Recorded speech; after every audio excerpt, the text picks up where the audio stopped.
Praise the Lord. Hallelujah. நமக்கு 77வது அந்த வருடாந்திர கன்வென்ஷன் கான்ஃபரன்ஸ் மதுரையில் நடந்ததுனால ஏஜி பாஸ்டர்ஸ்க்கு செவ்வாய் புதன் வியாழன் இன்னைக்கு மத்தியானத்தோடு முடிஞ்சிருக்கு. ஸோ நம்முடைய போதகர் குழு பிரயாணம் பட்டு வந்து கொண்டிருக்கிறார்கள். இன்னைக்கு ஒரு நடுராத்திரி வந்து சேருவாங்க அப்படின்னு விசுவாசிக்கிறோம். அவங்க பிரயாணங்களுக்காக ஜெபித்துக் கொள்ளுங்கள். ஸோ இந்த நாளில் நம்ம இந்த மாதம் முழுவதுமாய் உண்மை அதை பேஸ் பண்ணி நம்ம தியானிச்சுட்டு இருக்கிறோம். அப்படி தானே நம்ம எல்லாருக்குமே தெரியும். ஸோ வார வாரம் சண்டே சர்வீஸ் மட்டும் இல்லாமல் நமக்கு மிட் வீக் சர்வீஸில் எல்லாத்துலேயும் உண்மை அதை பேஸ் பண்ணியே இருக்குது. ஒவ்வொரு மாதமும் ஆண்டவர் நமக்கு நல்ல தீம்ஸ்லாம் கொடுத்துருக்காங்க. அது எதுக்காக கொடுத்துருக்காங்க? கேலண்டரில் அழகாக டெக்கரேட்டிவாக போடுறதுக்கும் சும்மா நம்ம வந்து பார்த்துட்டு போகிறதுக்கும் இல்லை. ஒவ்வொரு மாதமும் நம்ம அதை பேஸ் பண்ணி நிறைய சத்தியங்களை கற்றுக்கொள்ளும்படியாய் கர்த்தர் நல்ல ஒரு வாய்ப்பை நம்ம சபைக்கு கொடுத்துருக்காங்க. அப்படி தானே? ஸோ அதை வந்து நம்ம யூட்டிலைஸ் பண்ணிக்கணும். போன மாதம் ஒருவருக்கொருவர் அப்படின்னு நம்ம நிறைய தியானித்தோம். இந்த மாதம் உண்மை. ஸோ அப்போ இந்த உண்மையில் நம்ம என்னென்னலாம் நம்ம கற்றுக்கலாம், எதெல்லாம் நம்ம இன்னும் சரி செய்ய வேண்டியது இருக்குது, எதெல்லாம் இன்னும் நம்ம இம்ப்ரூவ் ஆகணும், அதெல்லாம் நம்ம நோட் பண்ணி அதை நம்முடைய தனிப்பட்ட வாழ்க்கையில் நம்ம அதை நம்ம அதை அபியாசப்படுத்தும் போது நிச்சயமாகவே நம்முடைய வாழ்க்கை ஆசீர்வாதமாக இருக்கிறது மாத்திரம் இல்லை, நம் மூலமாய் அநேகர் ஆசீர்வதிக்கப்படுறதுக்கு ஆண்டவர் நம்ம ஒவ்வொருத்தரையும் பயன்படுத்துவார். நிறைய நேரங்களில் இப்போ கிறிஸ்தவ வட்டாரம் எப்படி போயிட்டு இருக்கு அப்படின்னா, உண்மைனா என்ன அப்படின்ற மாதிரியான ஒரு உலகத்தில் தான் நம்ம வாழ்ந்துட்டு இருக்கோம். அப்படிதானே? ரொம்ப மாய்மாலம், உண்மையாக இருக்கிற மாதிரி நடிக்கிறது. ஆனால் உள்ளே போய் பார்த்தோன்னே தான் தெரியும். நிறைய கிறிஸ்டியன்ஸ் இன் ஜென்ரல் பொதுவாக நான் சொல்லிட்டு இருக்கேன், எல்லாரும் நிறைய ஒரு மோசமான அந்த கடைசி காலத்தில் நம்ம வாழ்ந்துட்டு இருக்கோம். ஸோ ஆண்டவர் நமக்கு உண்மையை பற்றி சில காரியங்களை கற்றுக் கொடுக்கும்போது அதை நம்ம கடைபிடித்து நம்முடைய வாழ்க்கையில் எப்படியெல்லாம் ஆசீர்வாதமாக இருக்கலாம் அப்படின்னு நம்ம கொஞ்சம் நம்ம ட்ரை பண்ணோன்னா நிச்சயமாகவே நம்முடைய வாழ்க்கை அநேகருக்கு ஆசீர்வாதமாக்கப்படும். ஸோ இந்த நாளில் நம்ம தியானிக்கும்படியாய் வெளிப்படுத்தல் 2ஆம் அதிகாரம் 9, 10 வசனத்துக்கு நேராய் நம்ம வேதாகமத்தை திருப்பிக் கொள்வோம். சிமிர்னா சபையை குறித்து நம்ம இந்த நாளில் வந்து தியானிக்க போகிறோம். ஸோ வெளிப்படுத்தின விசேஷம் 2ஆம் அதிகாரம் 9, 10. உன் கிரியைகளையும் உன் உபத்திரவத்தையும் நீ ஐஸ்வர்யம் உள்ளவனாய் இருந்தும் உனக்கு இருக்கிற தரித்திரத்தையும் தங்களை யூதர் என்று சொல்லியும் யூதராயிராமல் சாத்தானுடைய கூட்டமாக இருக்கிறவர்கள் செய்யும் தூஷணத்தையும் அறிந்திருக்கிறேன். நீ படப்போகிற பாடுகளை குறித்து எவ்வளவும் பயப்படாதே. இதோ நீங்கள் சோதிக்கப்படும் பொருட்டாக பிசாசானவன் உங்களில் சிலரை காவலில் போடுவான். 10 நாள் உபத்திரவப்படுவீர்கள். ஆகிலும் நீ மரண பரியந்தம் உண்மையாயிரு, அப்பொழுது ஜீவ கிரீடத்தை உனக்கு தருவேன். ஸோ சிமிர்னா சபைக்கு கர்த்தர் கொடுத்த வார்த்தையை தான் நம்ம இப்போ இந்த 2 வசனத்தில் வாசித்தோம். ஸோ சிமிர்னா சபையை குறித்து அப்படி பார்த்தோன்னா நம்ம எல்லாருக்குமே தெரியும், 7 சபைகளுக்கு ஆண்டவர் வந்து வார்த்தை அந்த வசனத்தை கொடுத்துருப்பாரு. அதில் ஒரு சபை தான் இந்த சிமிர்னா சபை. இந்த சிமிர்னா சபை வந்து அது ரொம்ப ஃபேமஸ். எதுக்கு அப்படின்னா, ரொம்ப பியூட்டி, அது ரொம்ப அழகா இருக்கிற ஒரு பிளேஸ், அதில் உள்ள ஒரு சபை. அது மாதிரி அங்கே ரொம்ப அந்த கல்ச்சுரல் இன்ஃப்ளூயன்ஸ் ரொம்ப இருக்கிற ஒரு சபை அப்படின்னு போட்டிருக்கு. அதே மாதிரி நிறைய யூதர்கள் அந்த ஏரியாவில் அந்த சபையில் இருப்பாங்க. ஆனால் அவங்க எல்லாருமே எப்படின்னா இயேசுவை அக்செப்ட் பண்ணாதவங்க. அந்த நிறைய யூதர்கள் வந்து இவர் மேசியா கிடையாது அப்படின்னு சொன்னாங்களா, அந்த மாதிரியான ஒரு பெரிய கூட்டம் அந்த சிமிர்னா சபையில் இருந்தாங்க.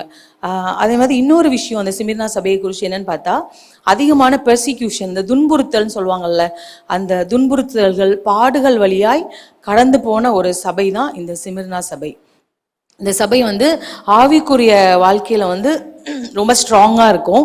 ஆனால் அவங்களுக்கு பொருளாதாரத்தில் கொஞ்சம் கஷ்டப்பட்ட ஒரு சபை. இதான் இந்த சிமிர்னா சபையை பற்றி வேதத்தில் நமக்கு கொடுக்கப்பட்ட காரியங்கள். ஸோ பேக்ரவுண்டு அப்படின்னு பார்த்தோன்னா அது வந்து நல்ல ஸ்பிரிச்சுவலி கொஞ்சம் ஸ்ட்ராங்கான சபை தான் இந்த சிமிர்னா சபை. ஸோ இங்கே வந்து இந்த சிமிர்னா சபையை குறித்து நமக்கு என்ன சொல்லப்பட்டிருக்கு அப்படின்னு பார்த்தா, இது வந்து ஒரு உண்மையுள்ள சபை. ஸோ இந்த உண்மையுள்ள சபையான ஃபெய்த்ஃபுல் சர்ச், சரியா, இந்த சிமிர்னா சபையிலிருந்து ஒரு 3 காரியங்களை நம்ம கற்றுக்கொள்ள போகிறோம். இப்போ சபை அப்படின்னு சொல்லும்போது நமக்கு மைண்டில் என்ன வரணும்? இது ஒரு அழகான ஒரு பில்டிங், அது வந்து ஞாபகம் வரக்கூடாது. சபை அப்படின்னா அந்த சபையில் உள்ள மக்கள் தான் நமக்கு ஞாபகம் வரணும். ஸோ இப்போது அந்த சபையை குறித்து நம்ம கற்றுக்க போகிற விஷயம் எல்லாமே நம்ம பர்சனலாக எடுத்து இதிலேருந்து நம்ம என்ன கற்றுக்கலாம் அப்படின்ற ஒரு விருப்பத்தோட வாஞ்சையோடு நம்ம ரிசீவ் பண்ணோம் அப்படின்னா நிச்சயமாக கர்த்தர் நம்முடைய வாழ்க்கையிலும் கிரியை செய்ய போதுமானவராக இருக்கிறார். ஸோ நம்ம இந்த வெளிப்படுத்தல் 2ஆம் அதிகாரத்தில் 2 வசனத்தை வாசிச்சோம்ல, இந்த வசனத்தில் சொல்லப்பட்டிருக்கிறபடியாய் நீ படப்போகிற பாடுகளை குறித்து எவ்வளவும் பயப்படாதே. அதே போல் ஆல்ரெடி இந்த முந்தின வசனத்தில் போட்டிருக்கு, உன் கிரியைகள், உன் உபத்திரவம், உனக்கு இருக்கிற தரித்திரம், இது எல்லாவற்றையுமே, அந்த தூஷணம் எல்லாவற்றையுமே நான் அறிந்திருக்கிறேன். ஸோ இதெல்லாம் வச்சு ஒரு விஷயம், முதல் வார்த்தை என்ன நம்ம தியானிக்க போகிறோம் அப்படின்னா, இந்த சிமிர்னா சபை வந்து ஃபெய்த்ஃபுல் இன் சஃபரிங், பாடுகள்லையும் உண்மையாக இருந்த ஒரு திருச்சபை தான் இந்த சிமிர்னா திருச்சபை. ஸோ நான் ஏற்கனவே சொன்னேன், நிறைய அந்த பெர்சிக்யூஷன், அந்த துன்புறுத்தல்கள் வழியாய் கடந்து போன ஒரு சபை, நிறைய உபத்திரவங்கள் வழியாய், நிறைய பாடுகள் வழியாய் கடந்து போன இந்த சபை. ஏன்னா நிறைய பெரிய ஒரு திரள் கூட்டம் யூதர்கள் இருந்தும் அவங்க எல்லாமே ஆப்போசிட்டாக தான் இருப்பாங்க அந்த சபையில் சொல்லப்படுற காரியங்களுக்கு. ஸோ அவங்களுக்கு வந்து சஃபரிங் அப்படின்னு பார்த்தா உள்ள சபைக்குள்ளே இருந்தும் பிரச்சனை, பாடு, சபைக்கு வெளியே இருந்தும் பாடு, அந்த மாதிரி உள்ளே இருக்கிற மனிதர்களாலையும் பிரச்சனை, வெளியே இருக்கிற மனிதர்களாலையும் பிரச்சனை. இப்போ பொதுவாக பாடுகள் அப்படின்னு நம்ம பார்த்தாலே நமக்கு நிறைய ஆஸ்பெக்டில் நம்ம பார்க்கலாம். பர்சனலாக நம்ம தனிப்பட்ட வாழ்க்கையில் பாடுகள் வழியாக நம்ம கடந்து போவோம், அப்படி தானே. எமோஷனலாக உணர்வு பூர்வமாக நம்ம பாடுகள் வழியாக கடந்து போவோம். சைக்கலாஜிக்கலாக நம்ம பாடுகள் வழியாக கடந்து போவோம். அதே மாதிரி எக்ஸ்டர்னல் இஷ்யூஸ், இன்டர்னல் இஷ்யூஸ், வெளிப்பக்கம் உள்ள மனுஷங்களால பிரச்சனை, உள்ளே இருக்கிறவங்களால பிரச்சனை, அந்த மாதிரி. அப்போ உள்ள அப்படின்னு பார்த்தோன்னா நமக்கு நிறைய நமக்குள்ளேயே யோசிச்சு ஸ்ட்ரெஸ்ஸு, மன அழுத்தம், அந்த டிப்ரெஷன், ஒரு சோர்வு, அந்த மாதிரியான அந்த இன்டர்னல் இதெல்லாம். எக்ஸ்டர்னல் பார்த்தா நம்மளை சுற்றி இருக்க மனுஷங்க, நம்ம வேலை பார்க்குற இடம், அப்படி நம்ம டெய்லி பார்க்குறவங்க, அப்படி வெளியே இருந்து வர ப்ரெஷர் எல்லாம் எக்ஸ்டர்னல் அப்படின்னு சொல்லி நம்ம பார்க்கலாம். ஸோ இந்த சர்ச்சுக்கும் அந்த மாதிரி வெளியே இருந்து பாடு, உள்ளே இருந்து பாடு, உள்ள அவங்க சர்ச்சுக்குள்ளேயே இருந்துட்டு யூதர்கள்னு சொல்லிட்டு, ஆனால் அந்த அதிலே போட்டிருக்கு யூதர் என்று சொல்லியும் யூதராக இராமல் சாத்தானுடைய கூட்டமாக இருக்கிறவர்கள். இவங்க யாரு? சாத்தானுடைய கூட்டம். ஆனா எங்க இருக்காங்கன்னு பார்த்தா சர்ச்சுக்குள்ள இருக்காங்க. ஸோ அது எவ்வளோ பெரிய பாடா அவங்களுக்கு இருந்திருக்கும் அப்படின்னு சொல்லிட்டு. ஸோ இப்போ பேசிக்கா சஃபரிங், பாடுகள் அப்படின்னு பார்த்தா 2 தீமோத்தேயு 1:8 கூட சொல்லப்பட்டிருக்கு, நம்முடைய கர்த்தரை பற்றிய சாட்சியை குறித்தாவது அவர் நிமித்தம் கட்டப்பட்டிருக்கிற எண்ணெய் குறித்தாவது நீ வெட்கப்படாமல் தேவ வல்லமைக்கு ஏற்றபடி சுவிசேஷத்திற்காக என்னோடு கூட தீங்கு அனுபவி. இப்போ என்ன பாடுகள் வழியாக கடந்து போனாலும் ஒரு இயற்கையாக பார்த்தோம் அப்படின்னா நம்ம யாருமே ரொம்ப ஹாப்பியாக, ரொம்ப சந்தோஷமாக பாடுகளை அனுபவிக்க மாட்டோம், அப்படி தானே. ஒரு பிரச்சனை, ஒரு போராட்டம் அப்படின்னாலே ஆட்டோமேட்டிக்காக நமக்கு பெரிய கண்ணீர் வரும், ஒரு கஷ்டம், ஒரு கவலை. யாருமே சந்தோஷமாக அந்த பாடுகளை வந்து கிராஸ் பண்ணுறதில்ல. ஈவன் நம்முடைய ஆண்டவர் கூட அந்த சிலுவை பாடுகள் வழியாக போகும்போது என்ன சொல்லி ஜெபம் பண்ணாரு? ஆண்டவரே உமக்கு சித்தமானால் இதிலிருந்து இந்த பாத்திரம் என்னை விட்டு நீங்க கூடுமானால் நீங்கும்படி செய்யும் அப்படின்னு தான் அவரும் ஜெபம் பண்ணாருன்னு பார்க்குறோம். அதே மாதிரி பவுலுடைய வாழ்க்கையில பார்த்தோம்னா 2 கொரிந்தியர் 12ஆம் அதிகாரத்தில் போட்டிருக்கு, எனக்கு ஒரு மாம்சத்துல ஒரு முள் கொடுக்கப்பட்டிருக்கிறது, ஆனாலும் அது என்னை விட்டு நீங்கும்படி நான் 3 தரம் கர்த்தரிடத்தில் வேண்டிக் கொண்டேன். அப்போ எல்லாருக்குமே பாடுகள் வரும்போது பாடு எனக்கு கிடைச்சிருக்கு, சந்தோஷம் அப்படின்னு சொல்லிட்டு யாருமே, அது எவ்வளோ பெரிய ஆளாக இருந்தாலுமே அதை அக்செப்ட் பண்ணுறதில்ல. எல்லாருக்குமே ஐயோ இந்த பாடு என்னை விட்டு போனால் நல்லா இருக்குமே, இந்த பிரச்சனை வழியாக நான் கடந்து போகாமல் இருந்தால் நல்லா இருக்குமே, அப்படிதான் நம்ம எல்லாருமே அந்த பாடுகளை குறித்து யோசிக்கிறோம். ஆனால் நம்ம ஆண்டவருக்காக சில பாடுகளை அனுபவிக்கும் போது ஆண்டவர் நம்ம கூட இருந்து அதை தாண்டி வெளியே வர்றதுக்கு நிச்சயமாகவே அவர் கிருபை செய்கிறாரு அப்படின்னு பார்க்குறோம்.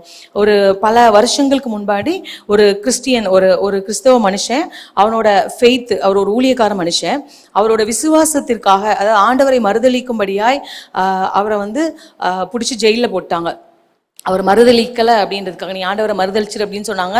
அவர் கேட்கல, உடனே அவரை பிடிச்சி ஜெயிலில் போட்டாங்க. கடைசி என்ன அவருக்கு தண்டனை? இது வந்து பல நூற்றாண்டுகளுக்கு முன்பதாக நடந்த ஒரு சம்பவம். என்ன தண்டனை அப்படின்னு பார்த்தா மரத்தில் கட்டி வச்சு அவர் உயிரோடு எரிக்க போகிறாங்க. அதுதான் அவருக்கு கொடுக்கப்பட்ட ஒரு தண்டனை. அவருக்கு தெரிஞ்சிருச்சு, நான் நிச்சயம் இந்த தண்டனையை, இந்த பாடு வழியா என்னால் கடந்து போக முடியுமான்னு தெரியல. ஏன்னா உயிரோட எரிக்கிறது அப்படின்றது எவ்வளோ ஒரு பெரிய கொடுமையான விஷயம். நான் வந்து அந்த தண்டனை கொடுக்குற அன்னைக்கு கட்டாயம் நான் மறுதளிச்சிருவேன் நினைக்கிறேன், நான் வந்து ஆண்டவரை விட்டுருவேன் நினைக்கிறேன்னு சொல்லிட்டு ஒரு நாள் அவர் அந்த ஜெயிலில் இருக்கும்போது ட்ரை பண்ணி பார்க்குறாரு. குட்டி ஒரு மெழுகுவர்த்தி கேண்டில் கிடச்சிச்சு அவர் கையில். அதை எரிய விட்டு சும்மா அவரோட அந்த சுண்டு விரலை அதில் விட்டு பார்க்குறாரு. அந்த சின்ன அந்த நெருப்பை வந்து என்னால் தாங்க முடியுதா, அப்போ தான் என்னால் அந்த பாடை வந்து கடந்து போக முடியும்னு. பட் அவர் இப்படி விட்டு உடனேயே அவர் அப்படின்னு கையை எடுத்துட்டாரு. இல்லை, என்னால் டாலரேட் பண்ண முடியல.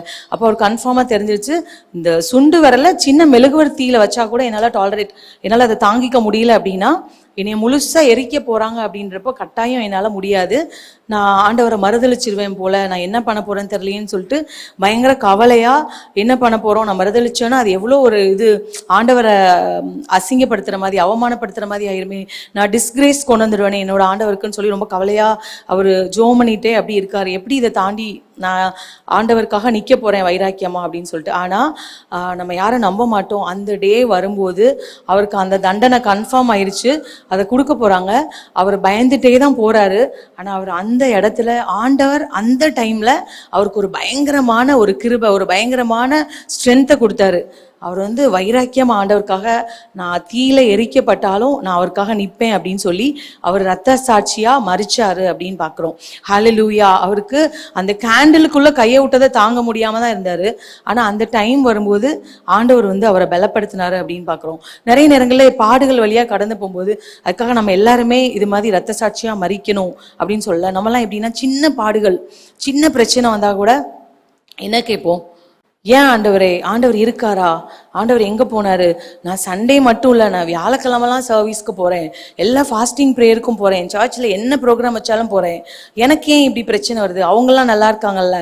இப்படி தான் நமக்கு சஃபரிங்ஸ் அப்படின்னு வந்தாலே நம்ம எல்லாருமே யோசிக்கிற காரியம் அதான், ஏன் எனக்கு மட்டும் இப்படி வருது, ஏன் என்னால் இது பண்ண முடியல. நம்மளால் வந்து நிறைய நேரங்களில் அதை அக்செப்ட் பண்ணிக்கவே முடியல, ஏன் ஆண்டவர் எனக்கு மட்டும் தராரு அப்படின்னு சொல்லிட்டு. ஆனால் பாடுகளை தர்ற ஆண்டவர் வந்து ஆண்டவர் அந்த பாடுகளை நம்ம வாழ்க்கையில் அனுமதிக்கிறார் அப்படின்னா அதை தாண்டி வர்றதுக்கு தேவையான பலனையும் நிச்சயமாகவே கர்த்தர் கொடுப்பார். விசுவாசிக்கிறீங்களா? அதை தாண்டி வர முடிகிற அளவுக்கு ஆண்டவருடைய கிருபை நம்மளை ஒவ்வொரு நாளும் தாங்கும் அப்படின்னு பார்க்குறோம். ஆண்டவர் எப்பயுமே நமக்கு ப்ராமிஸ் பண்ணலை, உனக்கு வந்து நான் நல்ல செழிப்பை, நல்ல ஆசீர்வாதத்தை தருவேன், நல்ல செழிப்பை தருவேன், நீ எப்பயுமே பிரச்சனை இல்லாமல் ஹாப்பியாக இருப்ப, சமாதானமாக இருப்ப, உனக்கு ஒரு வியாதியும் வராது. அப்படி எந்த இடத்துலையுமே ஆண்டவர் வந்து நம்ம பார்த்து சொல்ல, உலகத்திலே உங்களுக்கு உபத்திரவம் உண்டு, ஆனாலும் நான் ஜெயித்தேன்னா உங்க கூட இருக்கேன், நீங்களும் ஜெயிப்பீங்க அப்படின்னு தான் சொல்லியிருக்காரு. ஸோ பாடுகள் நம்முடைய வாழ்க்கையில வரும்போது அது எல்லாமே ஆண்டவருடைய நாமத்தின் மகிமைக்காக அப்படின்னு நம்ம அதை ஏற்றுக்கொண்டோம் அப்படின்னா நிச்சயமாகவே அந்த பாடுகளை தாண்டி வெளிவர கர்த்தர் கிருபை தருவார். அந்த பாடுகள்ல நம்ம எவ்வளோ உண்மை உள்ளவர்களா இருக்கோம், ஆண்டவருக்காக எவ்வளோ வைராக்கியமா இருக்கும், அந்த பாடுகளின் மத்தியிலும் நம்ம உண்மையாய் ஆண்டவரை தேடுறோமா, உண்மையாய் ஆண்டவரை ஆராதிக்கிறோமா அப்படின்றது தான் ஆண்டவர் வந்து நம்ம இடத்துல எதிர்பார்க்கிறார். முக்கியமா இந்த சிமிர்னா சபையில ஒரு பிஷப் இருந்தாரு, அவர் தான் பாலிகார்ப். அவரை பத்தி நம்ம கேள்விப்பட்டிருப்போம், பாஸ்டர் ஏற்கனவே சொல்லியிருக்காங்க. அந்த பாலிகார்ப்ன்ற பிஷப்பையுமே அவர் ஆண்டவருக்காக வைராக்கியமா இருந்தாருன்னு சொல்லிட்டு அரெஸ்ட் பண்ணிட்டாங்க. அரெஸ்ட் பண்ணி அந்த ரோமன் அத்தாரிட்டிஸ், அந்த ரோமர்ல உயர் அதிகாரிகள்லாம் இருப்பாங்களா, அவர் முன்னாடி அந்த பிஷப்பை கொண்டு வராங்க. கொண்டு வந்து நீ வந்து வஷி பண்ணக்கூடாது, ஆண்டவரை ஆராதிக்க கூடாது, அவரை மறுதளிச்சிடணும், இதுதான் அவருக்கு கொடுக்கப்பட்ட அந்த கட்டளை. அவர் என்ன சொன்னார் அப்படின்னா, அவ்வளோ பேரும் கூடி இருக்கும்போது அவரையும் உயிரோட கொல்ல போறாங்க அப்படின்னு தெரியும் போது அவர் சொன்னாரு, 86 வயசு வரைக்கும் நான் இப்போ உயிரோட இருக்கேன், இந்த 86 வயசு வரை நான் ஆண்டவரை சேவிச்சேன், ஒரு தீமையும் அவர் எனக்கு பண்ணதே இல்லை இந்த நிமிஷம் வரைக்கும். அந்த தேவனை போய் என்னால் எப்படி மறுதளிக்க முடியும், நான் மறுதளிக்கவே மாட்டேன் அப்படின்னு சொல்லி அவருமே ரொம்ப சந்தோஷமா ஆண்டவருக்காக அவர் வந்து ஜீவனை விட்டாரு அப்படின்னு பார்க்குறோம். அவரை தேவ தூஷணம் சொல்லும்படியாய், தேவனை நிந்திக்கும்படியாய் எவ்வளோ கட்டாயப்படுத்தி பார்த்தாங்க. ஆனால் அந்த வயதான நிலைமையிலையும் அவர் அந்த பாடு வழியாக கடந்து போகும்போது ஆண்டவருக்காக உண்மையாய் வைராக்கியமாய் ஆண்டவருக்காய் சாட்சியா இருந்தாரு அப்படின்னு சொல்லிட்டு நம்ம பார்க்குறோம். ஸோ நம்முடைய வாழ்க்கையை கொஞ்சம் நம்ம அனலைஸ் பண்ணி பார்ப்போம். நம்ம எப்படி நம்ம வாழ்க்கையில ஒரு பாடு, பிரச்சனை, போராட்டம், கவலை, கண்ணீர்லாம் வரும்போது நம்ம அதுக்கு எப்படி ரியாக்ட் பண்றோம், நம்ம என்ன மாதிரி நம்ம அதுக்கு பதில் செய்கிறோம்னு கொஞ்சம் யோசிச்சு பாருங்க. நம்ம அதை சந்தோஷமா ஏற்றுக்கிறோமா, இல்லை ஆண்டவருடைய ஒத்தாசையை கேட்டு அவருடைய பலனோட அவரோட கிருபையோட அதை தாண்டுறோமா, இல்லைன்னா எப்போ பார்த்தாலும் இந்த இஸ்ரவேல் ஜனங்கள் எப்படி முறுமுறுத்துட்டு இருந்தாங்க, அவங்களுக்கு நிறைய ஆசீர்வாதங்கள் கிடைச்சிச்சு, அதெல்லாம் விட்டுட்டு எது இல்லையோ, எங்களுக்கு இறைச்சி கிடைக்கல, எங்களுக்கு சாப்பாடு கிடைக்கல, எங்களுக்கு அது இல்லை இது இல்லை, இப்படி முறுமுறுத்தே அவங்க வாழ்க்கையில வீணா போனதை நம்ம பார்க்குறோம். ஸோ நம்ம வாழ்க்கையில நம்ம எப்படி பாடுகள், போராட்டங்கள் எல்லாம் நம்ம ஏற்றுக்கொள்கிறோம். எல்லாருக்குமே அந்தந்த இட் டிபெண்ட்ஸ், அதாவது ஒவ்வொருத்தருக்கு ஏற்ற மாதிரி ஒவ்வொருத்தருமே நம்ம ஒரு கிராஸ், ஒரு சிலுவையை சுமக்கிற ஒரு வாழ்க்கை தான் நம்ம கிறிஸ்டியன் லைஃப். கிறிஸ்டியன் லைஃப் அப்படின்னோடனே ஒரு கிறிஸ்தவ வாழ்க்கை ரொம்ப ஜாலியாக, ரொம்ப ஹாப்பியாக, ரொம்ப சந்தோஷமாக இருக்கணும் அப்படின்னு சொல்ல முடியாது. கிறிஸ்தவ வாழ்க்கையில் ஒரு பகுதி வந்து அந்த பாடுகள், உபத்திரவங்கள் எல்லாமே உண்டு. ஆனால் நமக்கு இருக்கிற ஒரே நம்பிக்கை என்ன அப்படின்னா, அது எல்லாத்தையும் தாண்டி நம்ம கூட யார் இருக்கா, ஜெயம் கொடுக்கிற சேனைகளின் கர்த்தர் நம்ம கூட இருக்காரு. என்ன பெரிய பிரச்சனை, தலை போற பிரச்சனை வந்தாலும் நம்ம கூட அவர் இருக்காரு. அந்த நம்பிக்கையோடு நம்ம பாடுகள்ல உண்மையா இருப்போம் அப்படின்னா நிச்சயமாகவே ஆசீர்வதிக்கப்படுவோம்.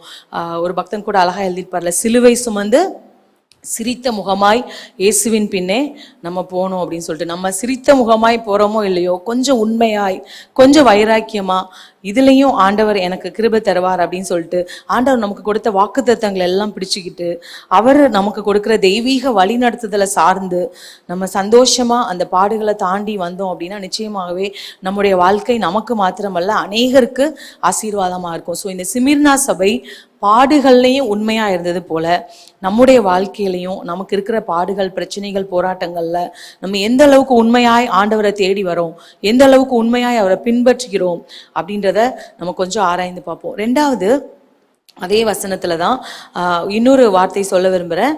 நீ சோதிக்கப்படும் பொருட்டாக பிசாசானவன் உங்களில் சிலரை காவலில் போடுவான், 10 நாள் உபத்திரப்படுவீர்கள், ஆகிலும் உண்மையாயிருங்கள். சோதிக்கப்படும் பொருட்டா பிசாசு, அந்த சத்ருவானவன் உங்களை தூக்கி காவலில் போடுவான், ஒரு டெஸ்ட் பண்றதுக்காக, ஒரு டெஸ்டிங் பீரியட். ரெண்டாவது ஒரு வார்த்தை என்ன அப்படின்னா, ஃபெய்த்ஃபுல் இன் டெம்ப்டேஷன், சோதனையில் உண்மையா இருக்கிறது. நிறைய நேரங்களில் பார்த்தா சாத்தான் நம்முடைய வாழ்க்கையில நிறைய சோதனையை கொண்டு வரதை பார்க்குறோம். நிறைய விதங்கள்ல அவன் நம்மளை டெஸ்ட் பண்றான்.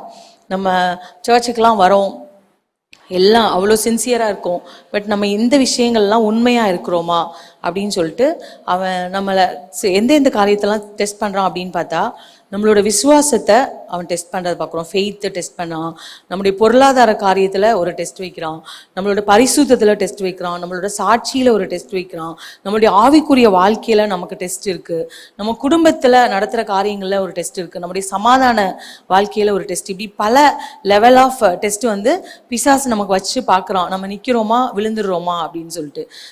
ஒரு 3 டைப் ஆஃப் பீப்புள் இருப்பாங்க எப்பயுமே இந்த சோதனையை கடந்து வரும்போது. ஒரு குரூப் எப்படி இருப்பாங்க அப்படின்னா, எப்பயுமே விழுந்து போற ஒரு கூட்டம், ஆல்வேஸ் ஈல்டிங் ஃபார் டெம்டேஷன்.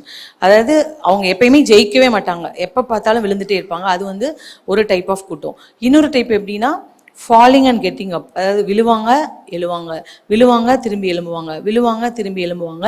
அவங்க ஒரு மாதிரி அந்த ரெண்டும் கட்டம் அந்த டீம்ல இருப்பாங்க. கடைசி இருக்கிற ஒரு கூட்டம் எப்பயுமே அந்த வின்னிங் டீம்ல இருப்பாங்க. எப்பயுமே ஆண்டவருடைய பலத்தோடு எல்லா சோதனையும் தாண்டி வெற்றி பெறுகிற ஒரு கூட்டமா இருப்பாங்க. இந்த 3 கூட்டத்துல நம்ம எந்த கூட்டத்துல இருக்கோம் அப்படின்னு சொல்லி கொஞ்சம் யோசிச்சு பார்க்கணும். ஒருவேளை நம்ம அடிக்கடி விழுந்து விழுந்து எழும்புற கூட்டமா இருந்தோம்னா, ஆண்டவர்கிட்ட அவரோட கிருபையை கேட்டு அவர் கிருபையை சார்ந்து இருக்கும்போது எல்லா சோதனையும் தாண்டி நம்மால வெற்றி பெற முடியும். இதுக்கு நமக்கு ஆதியாகமத்துல யோசேப்புடைய வாழ்க்கையை பார்க்குறோம். ஒரு இளம் வாலிப பையன், நம்ம எல்லாருக்குமே தெரியும் அவர் எப்படி அந்த சோதனையை தாண்டி வந்தாரு அப்படின்னு சொல்லிட்டு. அவருக்கு அடிமையா விற்கப்பட்டு போனாரு. அந்த போத்திபாரோட வீட்டில் சூப்பரா ஒரு நல்ல பொசிஷன்ல இருந்தாரு. ஆனாலும் அந்த வீட்டில் யாருமே எந்த மனுஷனும் பார்க்கல. அவர் நினைச்சா ஒரு தப்பு பண்ணியிருக்கலான்ற சூழ்நிலையில கூட அவர் அழகா ஆண்டவர் என்னை பார்த்துட்டே இருக்காரு அந்த உணர்வோட இத்தனை பெரிய பொல்லாங்குக்கு உடன்பட்டு தேவனுக்கு விரோதமாய் பாவம் செய்வது எப்படி, அந்த ஒரே வார்த்தை தான் அப்படி அவர் தப்பிச்சு வந்ததை பார்க்குறோம். அவர் நினைச்சாருன்னா அன்னைக்கு பாவம் செஞ்சிருக்கலாம், அவருக்கு நிறைய ப்ரிவிலேஜஸ் கூட கிடைச்சிருக்கும். ஆனால் அவர் அன்னைக்கு அதை மறுதளிச்சுட்டு வெளியே வந்தாரு. அதனால அவருக்கு எவ்வளோ கஷ்டங்கள் வழியா போனார் நம்ம எல்லாருக்குமே தெரியும். அவரை செய்யாத குற்றத்துக்கு அவரை அக்யூஸ் பண்ணி அவரை ஜெயிலில் போட்டாங்க. நிறைய பாடுகள் வழியா தான் கடந்து போனாரு. ஆனாலும் அந்த வாலிப பிராயத்துல அந்த சோதனைக்கு தப்பி அவர் அந்த இடத்துல உண்மையா இருந்தாரு அப்படின்னு பாக்குறோம். இந்த சிமிர்னா சபை சோதனையில உண்மையா இருந்தது போல நம்முடைய வாழ்க்கையில நம்ம நிறைய விஷயங்கள்ல சோதிக்கப்படுறோம். இச்சையை கொண்டு வருவான் சத்ரு சில நேரங்கள்ல. அதை நம்ம எப்படி அந்த டெம்ப்டேஷனை தாண்டி வரோம் அப்படின்னு சொல்லிட்டு பணம் நிறைய கொடுத்து அதுல நம்மளை சோதிக்க ட்ரை பண்ணுவான். உபதேசம் சில இதெல்லாம் ரொம்ப அட்ராக்டிவா இருக்கும். நம்ம சில நம்ம சர்ச்சஸ்லாம் ரொம்ப ஸ்ட்ராங்கா தடவி கொடுக்குற மாதிரி இருக்கும், 4 சாத்துற மாதிரி இருக்கும். ஆனா சில இது எப்பயுமே ரொம்ப நமக்கு இஷ்டமா, ரொம்ப நமக்கே இது நல்லா இருக்கே, அதை கேட்டா என்ன, அங்க போனா என்ன அப்படின்னு தோன்ற மாதிரி, அது ஒரு டெம்டேஷன். நிறைய பணத்தை கொடுத்து அதை நம்ம எப்படி செலவு பண்றோம், அது ஒரு டெம்டேஷன். அப்புறம் நம்ம பதவிக்காக அதில் நம்ம எப்படி இருக்கிறோம், அந்த டெம்டேஷனை தாண்டி வரோமா, அந்த சோதனையை மேற்கொள்கிறோமா, இப்படி நம்மளோட டெய்லி லைஃப்பில் நம்ம வேலை பார்க்குற இடங்களில், நம்ம குடும்பத்தில், நம்ம திருச்சபையில் நிறைய சோதனையை நம்ம எப்படி தாண்டி வரோம் அப்படின்றது தான். நிறைய நேரங்களில் நான் இந்த சோதனையை தாண்டிட்டேன் அப்படின்னு நம்ம வெளியே பார்க்குறதுக்கு சொல்கிற மாதிரி இருக்கும். ஆனால் உண்மையிலேயே நம்ம இருதயத்தின் ஆழத்தில் நம்ம என்ன யோசிக்கிறோம், என்ன சிந்திக்கிறோம் அப்படின்றது யாருக்கு தெரியும்? ஆண்டவருக்கு மாத்திரம் தெரியும். ஸோ நமக்கு வர்ற ஒவ்வொரு சோதனையும் நம்ம எப்படி தாண்டி வரோம், அதை எப்படி ஓவர் கம் பண்ணுறோம் அப்படின்றத பார்த்து தான் சோதனையில் இந்த சிமிர்னா சபையை போல் நம்ம உண்மையோடு இருக்கோமா இல்லையா அப்படின்னு சொல்லிட்டு. என்னோட வாழ்க்கையில் என்னோட அந்த டைமில் திருமணம் நடக்க போகிற டைமில் ஒரு பெரிய டவுட் எனக்கு வந்துச்சு. அதாவது சோதனையை தாண்டிட்டேன் அப்படின்னு நான் சொல்ல வரல, ஒரு சோதனை வந்தால் என்னால் தாண்ட முடியுமா அப்படின்னு. என்ன அப்படின்னு பார்த்தா, நான் என் கல்யாணம் அன்னைக்கு வரைக்கும் நகை போட்டிருந்தேன். So on the day of my wedding, கல்யாணம் நடக்க போகிற அன்னைக்கு காலையில் தான் நான் ஜுவல்ஸை கலட்டுறேன். ஸோ எனக்கு பெரிய ஒரு கேள்விக்குறி என்ன அப்படின்னா, ஒரு 20களின் ஆரம்பத்தில் இருந்த அந்த டைம், ஒரு யங் ஏஜில் நம்ம எல்லாருக்குமே நகை அப்படின்னா, பெண்களுக்கு, உங்களுக்குலாம் ரொம்ப தெரியாது, பெண்களுக்கு அந்த நகை ஒரு முக்கியமான விஷயமா இருக்கும். இப்போ கலட்டணும் அப்படின்னா நமக்கு அசிங்கமாக போயிடுவோமோ அப்படிலாம் ஒரு தாட் வரும். பட் இங்கே எனக்குள்ள ஒரு பெரிய பிரச்சனை என்னென்னா, நான் ரொம்ப ஊழியத்துக்கு கமிட் பண்ணி நான் நகையை கலட்டலை. அந்த உண்மையை சொல்லிடணும்ல எல்லார் மாதிரியும். ஏன்னா நான் நகையை கலட்டணும்னு அர்ப்பணிச்சு அப்படிலாம் நான் கலட்டலை, கலட்ட வைக்கப்பட்டேன் அப்படின்னு தான் சொல்லணும். அதில் முக்கியமான ஒரு விஷயம், ஏஜி பாஸ்டரை கல்யாணம் பண்ணால் நகை போடக்கூடாது. ஸோ நகையை கலட்டணும், அதுக்கு ஓகேயா அப்படின்னு எல்லாம் கேட்டு அதுக்கெல்லாம் தலையாட்டி வந்தாச்சு. பட் எனக்கு என்ன ஒரு பெரிய டவுட்னா, எங்கள் ஃபேமிலியில் எல்லாருமே நகை போட்டிருப்பாங்க. அடிக்கடி நாங்கள் ஜுவல்லரி ஷாப்புக்கு ஷாப்பிங்லாம் போவோம் எல்லாரும் கூடயும். அப்போ ஃப்யூச்சரில் அப்படி போகும்போது எதையாவது பார்த்து ஆசைப்பட்டு போடணும்னு தோணுச்சுன்னா அது ஒரு டெம்டேஷன், அது ஒரு பெரிய டெம்டேஷன் தானே. அது எவ்வளோ பெரிய பாவம், கலட்டிட்டு ஒரு மாய்மாலம் பண்ணுற மாதிரி. ஸோ நான் கல்யாணத்துக்கு ஒரு ஃபியூ டேஸ் இருக்கும்போது யாருக்குமே தெரியாது, ஈவன் பாஸ்டருக்கு கூட தெரியாது, நான் ஏசப்பாட்ட ஒரே ஒரு ஆப்ரஹாம் ஜோம் பண்ண மாதிரி ஒரே ஒரு வார்த்தை ஜோம் பண்ணேன். ஆண்டவரே, நான் நகையை உங்களுக்காக கமிட் பண்ணி கலட்டலை, அது உங்களுக்கே தெரியும். நான் கல்யாணத்துக்காக கலட்டுறேன், ஏஜியில் சொல்கிறதுனால கலட்டுறேன். எனக்கு ஆசை வந்துச்சு அப்படின்னா நான் போட்டுருவேன். ஸோ நீங்கள் தான் அதுக்கு பொறுப்பு. நான் போடணுமா போட வேணாமான்றது டிசைட் பண்ணுறது நீங்கள் தான். ஸோ எனக்கு அது மாதிரி டெம்டேஷன் அதை ஓவர் கம் பண்ண முடியுமான்னு எனக்கு தெரில. அது ஒரு பெரிய பயமாக தான் இருந்துச்சு உண்மையிலேயே அந்த டைமில் எனக்கு. ஸோ நீங்கள் பார்த்துக்கோங்க ஆண்டவரே அப்படின்னு சொல்லிட்டு விட்டுட்டேன். அதுக்கப்புறம் எனக்கு ஏன்னா கல்யாணம் அன்னைக்கு காலையில், அது திருநெல்வேலி, பயங்கர ஒரு ஆர்த்தடாக்ஸ் ஊர், வெள்ளை சேலை கட்டி நகையெல்லாம் கலட்டி நான் உட்காந்துருக்கேன். வயசான பாட்டிங்கெல்லாம் அப்படியே கண்ணீரோடு கையை பிடிச்சிட்டு, என்னம்மா இன்னைக்கு காலையில் ஒன்று இப்படி ஆக்கி வச்சுருக்காங்களே. ஏன்னா அவங்களுக்குலாம் அது ஒரு மங்களகரமான நாள் அன்னைக்கு ஒரு பேடான ஒரு அப்படி வைபு அப்படி அவங்க யோசிப்பாங்க. அது கல்யாணம் ஆகி நான் போகும்போது கூட பார்ப்பேன், இப்போ தானே உனக்கு கல்யாணம் ஆச்சு, அது புருஷன் இல்லை அப்படின்னா தான் நகையெல்லாம் கலட்டணும். அப்படிப்பட்ட ஒரு கலாச்சாரம் ரொம்ப இருக்கும் அந்த பக்கத்து சவுத் சைட்லலாம். ஏன்னா நிறைய நகையை அள்ளி போடுவாங்க கல்யாணம் அன்னைக்கு. நம்ம போட்டதெல்லாம் கலட்டிட்டு அன்னைக்கு உட்காந்துருக்கோம் அப்படின்னா எல்லாருக்குமே கொஞ்சம் வியாடாக இருந்துச்சு. ஸோ நான் ஒரு பயத்தோடு தான் நான் உள்ளே வந்தேன் ஆக்சுவலி என்னோட வெட்டிங் லைஃப்குள்ளே. ஏன்னா எங்களுக்கு கல்யாணம் நடத்தி வச்ச பாஸ்டர், நம்ம பாஸ்டர் அசிஸ்டண்டாக இருந்தாங்க அப்போது, சீனியர் பாஸ்டர், அவங்க கமிட்டியில் இருந்தாங்க. அவங்க சொன்னாங்க, உன்னை பார்த்தா பாவமாக இருக்குது, வேணா உனக்கு ஒரு 3 months டைம் தரேன், நீ போட்டுக்கோ, அதுக்கப்புறம் கலட்டுறதுன்னு முடிவாயிருச்சு. எப்போ கலட்டினா என்ன, நான் இப்போயே கலட்டிடுறேன் அப்படின்னு சொல்லிட்டு டிசைட் பண்ணிட்டேன். ஆனால் அந்த டெம்டேஷன் வந்தால் ஓவர் கம் பண்ண முடியுமா அப்படின்னு நான் பயந்துட்டு பண்ண அந்த ஒரு வரி ஜெபத்தை ஆண்டவர் ஹானர் பண்ணாரு அப்படின்னு தான் நான் நிச்சயமாக சொல்வேன். ஏன்னா இன்னைக்கு வரைக்கும் இப்போ ரீசெண்டாக கூட நிறைய வெட்டிங்ஸ்லாம் வந்துச்சு எங்கள் ஃபேமிலியில். ஜிஆர்டி அடிக்கடி கூட்டு போவாங்க, நானும் ஜாலியாக கூட போவேன், எல்லாத்தையும் பார்ப்பேன். பட் ஐயோ இது அழகாக இருக்குல்ல, இதை நம்ம போட்டால் நல்லா இருக்குமா அப்படின்ற எண்ணம் இது வரைக்கும் வரவே இல்லை. ஆண்டோடைய சமூகத்தில் என்ன சொல்கிறேன், எனக்கே ஆச்சரியமாக இருக்குது.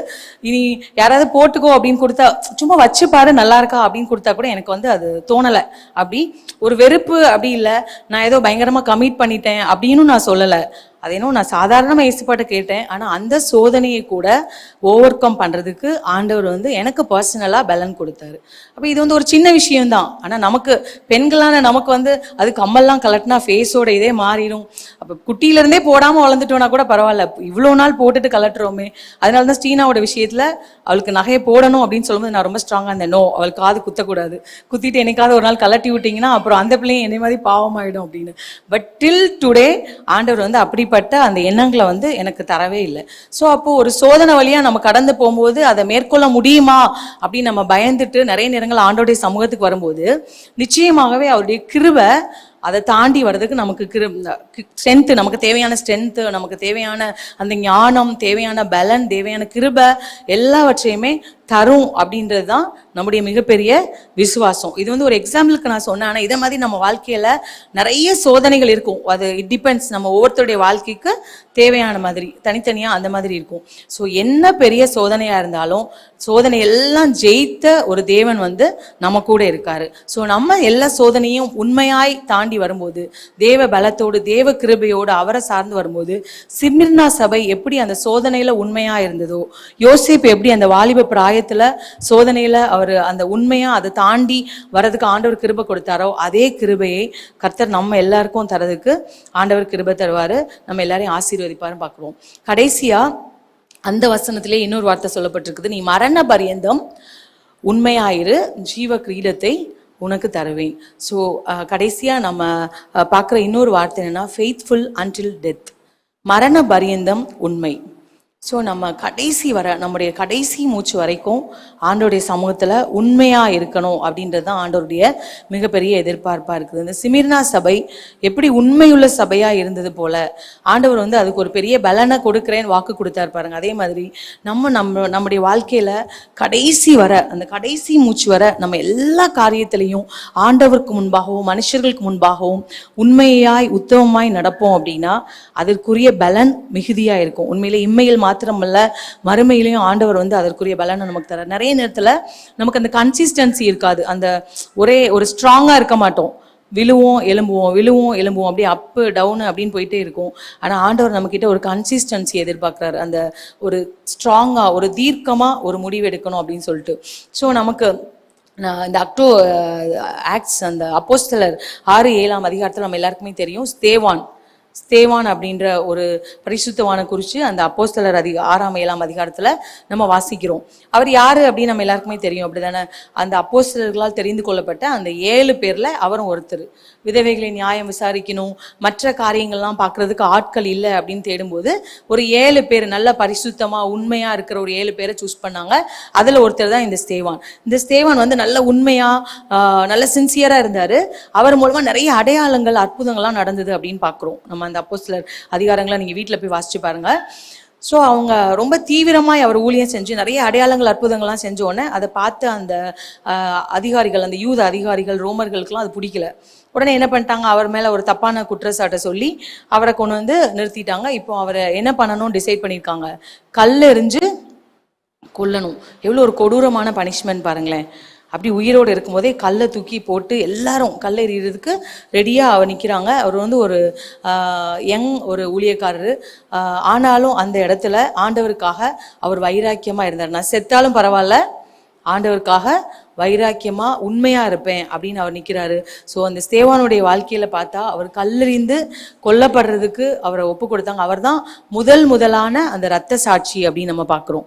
ஸோ அவர் அந்த மரண பரியந்தம் உண்மையா இருந்தார் அவருடைய வாழ்க்கையில. ஸோ அந்த ஸ்தேவானை போல ஆண்டவர் நம்ம வாழ்க்கையிலையும் கடைசி மூச்சு வர நம்ம உண்மை உள்ளவர்களா இருக்கிறோமா அப்படின்னு எதிர்பார்க்கிறாரு. அவர் சின்ன சின்ன காரியங்கள் கூட, உண்மையுள்ள மனுஷன் பரிபூர்ண ஆசீர்வாதங்களை பெறுவான் அப்படின்னு பார்க்குறோம். ஸோ அவர் நம்மளை நம்பி கொடுத்த குடும்பம், நம்மளை நம்பி கொடுத்த வேலை, நம்மளை நம்பி கொடுத்துருக்கிற பொறுப்புகள், அதுமாதிரி சின்ன சின்ன விஷயத்துல கூட நம்ம எவ்வளோ உண்மை உள்ளவங்களா இருக்கோம், உண்மையா இருக்கிறோமா இல்லை உண்மை உள்ளவங்க போல நடிக்கிறோமா, மாய்மாலம் பண்ணுறோமா, ஷோ ஆஃப் பண்ணுறோமா அப்படின்றத கொஞ்சம் நமக்கு நாமளே கொஞ்சம் யோசிச்சு பார்க்கணும். நம்ம உண்மையாக இருந்தோம் அப்படின்னா அதுக்குரிய ஆசீர்வாதங்களே தனி தான். எப்பயுமே தி பெஸ்ட்டை தான் ஆண்டவர் வந்து தருவார். அவருக்காக உண்மையாக இருக்கும்போது, அவருக்காக வைராக்கியமாக இருக்கும்போது நிச்சயமாக தருவார். உண்மையாக அந்த மரண பரியந்தம் உண்மையாக இருக்கணும் அப்படின்னா ஆண்டவருக்கும் நமக்கும் உள்ள அந்த ரிலேஷன்ஷிப், அந்த உறவு வந்து எப்படி இருக்கணும், ஸ்ட்ராங்காக இருக்கணும். அவருக்கும் நமக்கும் இடையில இருக்கிற அந்த உறவு ஸ்ட்ராங்காக இருந்தால் தான் நம்மளால் கடைசி வர எந்த சூழ்நிலையும் விழாமல் நம்மளால் ஸ்ட்ராங்காக நிற்க முடியும், உண்மையாக நிற்க முடியும். அது மாதிரி நம்ம விசுவாசத்தில் ஸ்ட்ராங்காக இருக்கணும். ஆண்டவர் நமக்கு கொடுக்குற வார்த்தைகள் எல்லாம் நம்ம வந்து ஒழுங்காக கீழ்ப்படிந்து, அதை கரெக்டாக கட்டளையெல்லாம் கீழ்ப்படிந்து அதை கை கொண்டோம் அப்படின்னா தான் நம்மளால் மரண பரியந்தம் என்ன வந்தாலும் நான் ஆண்டவரை மட்டும்தான் பிடிச்சிப்பேன். என்ன பிரச்சனை வந்தாலும், என்ன போராட்டம் வந்தாலும், என்ன பாடுகள் வந்தாலும், என்ன நெருக்கடிகள் வந்தாலும், எதை பற்றியும் நான் கவலைப்பட மாட்டேன். என் கூட அவர் இருக்காரு. நான் எனக்கு கொடுக்கப்பட்ட இந்த வாழ்க்கையில் கடைசி வர உண்மையாக இருப்பேன் அப்படின்னு நம்ம நிற்கணும். அப்படின்னா அதுக்கு அவரோட கிருபை, அவரோட வழி நடத்துதல், அவரோட அன்பு எல்லாமே நமக்கு தேவையாக இருக்குது. ஸோ ஆண்டவர் சிமிர்னா சபையை போல மரண பரியந்தம் உண்மை உள்ளவர்களா இருக்கணும் அப்படின்னு சொல்லிட்டு நம்மளை எதிர்பார்க்குறாரு. டாக்டர் வில்லியம் லெஸ்லி அப்படின்னு சொல்லிட்டு ஒரு மிஷினரி இருந்தார். அவர் வந்து டாக்டர், ஸோ மெடிக்கல் மிஷினரியாக அவர் வந்து அந்த கோங்கோ அப்படின்ற ஒரு காங்கோன்ற ஒரு தேசத்துக்கு அவர் வந்து ஒரு மருத்துவ மிஷினரியாக போனார் அப்படின்னு சொல்லிட்டு பார்க்குறோம்.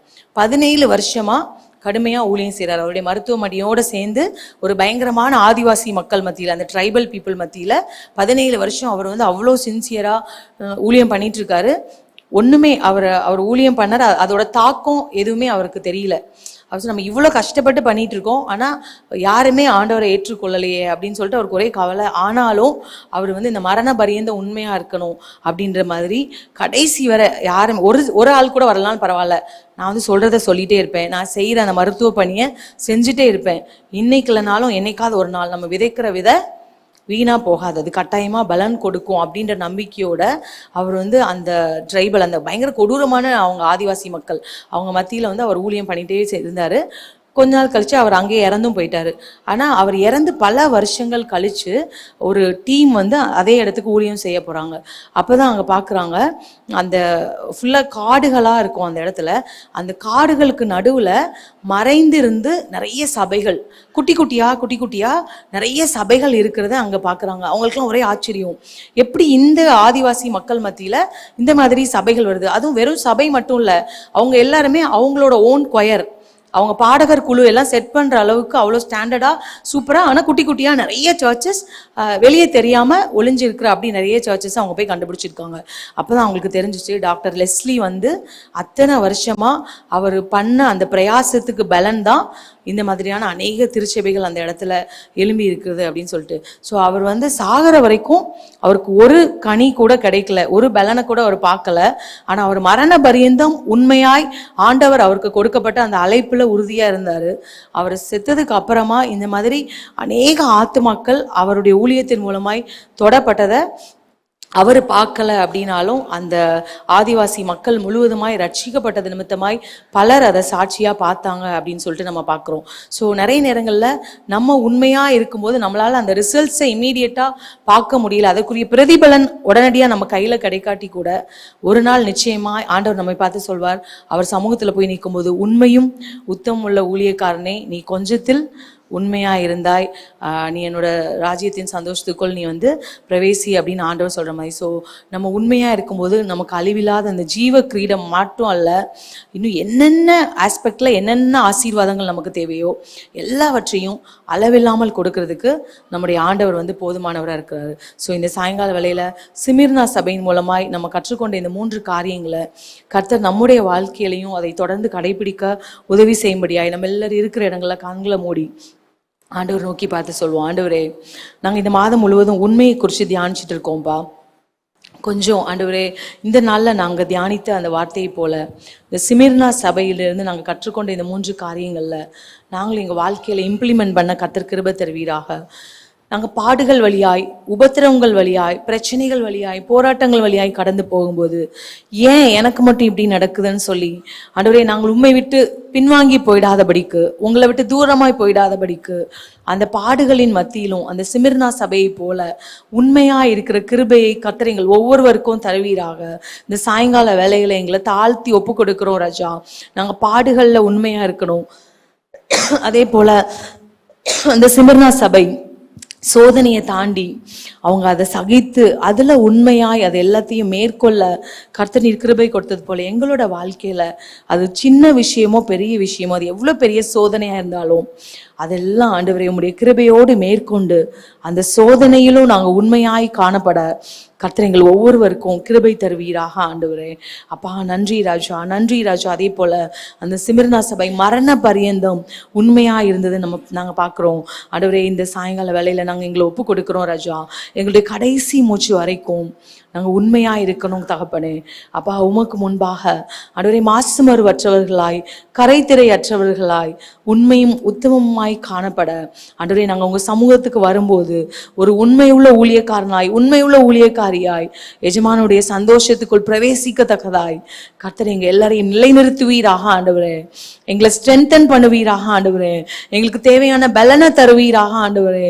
சில நேரங்களில் சில பாடுகள் சில சோதனைகளை தாண்டி வரும்போது எங்களால் நிலை நிற்க முடியாமல் நாங்கள் விழுந்து போகிறோம் ஆண்டவரே. நாங்கள் சோர்ந்து போகிறோம், நாங்கள் பலனற்று போகிறோம். அப்படிப்பட்டதான வேலைகளில் கர்த்தர் உங்க பலனை அதிகமா எங்களுக்குள்ளாய் தருவீராக ஆண்டவரே. எங்களை பலப்படுத்துவீராக ராஜா. எங்களை ஸ்ட்ரென்தன் பண்ணுவீராக ஆண்டவரே. முடிவு பரியந்தம் உண்மையாய் நிலை நிற்பவனே ரட்சிக்கப்படுவான் என்ற வார்த்தையின்படியாய் நாங்கள் நிலை நிற்க ஆண்டவரே, உண்மையாய் இருக்க கர்த்தர் எங்கள் ஒவ்வொருவருக்கும் கிருபை தாங்க ராஜா. எந்த சூழ்நிலையிலையும் நாங்கள் ஆண்டவரே பிசாசின் தந்திரங்களுக்குள் போய் மாட்டிக்கொள்ளாதபடிக்கு, உண்மையில்லாதவர்களாய் போய்விடாதபடிக்கு, நாங்கள் உங்களுடைய நாமத்தை மறுதளித்து விடாதபடிக்கு, உங்களுக்கு நிந்தனையை கொண்டு வராதபடிக்கு கர்த்தர் எங்கள் ஒவ்வொருவரையும் ஆண்டவரே பாதுகாப்பீராக, பயன்படுத்துவீராக ஆண்டவரே.